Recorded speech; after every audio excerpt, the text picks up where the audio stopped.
रखिया दिया आखिर ताला में चाबी फंसा दिहलु जान।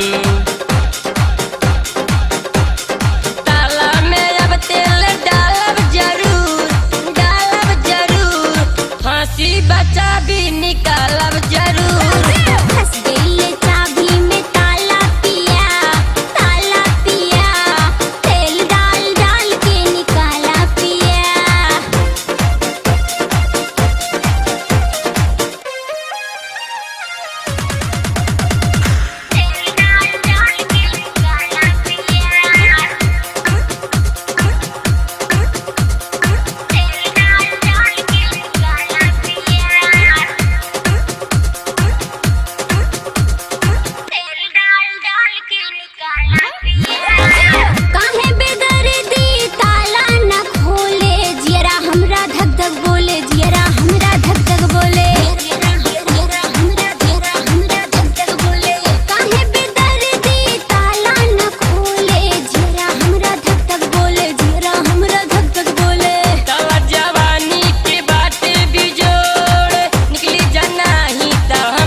चाबी में ताला पिया फंस गई चाबी में ताला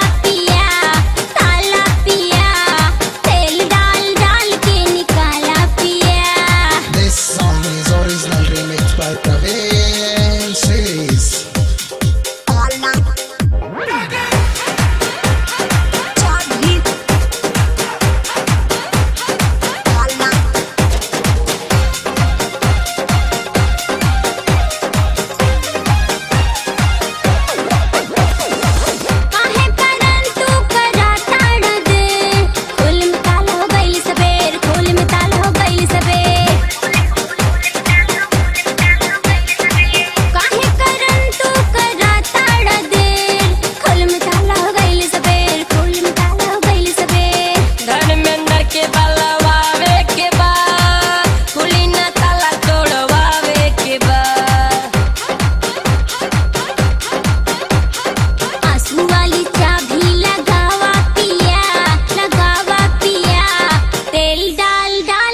निकाला पिया फंस गई चाबी में ताला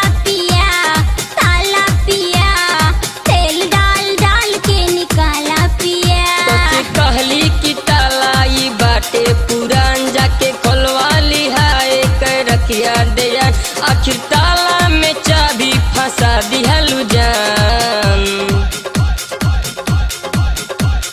ताला में अब तेल डालब जरूर फांसी बचा भी निकालब जरूर।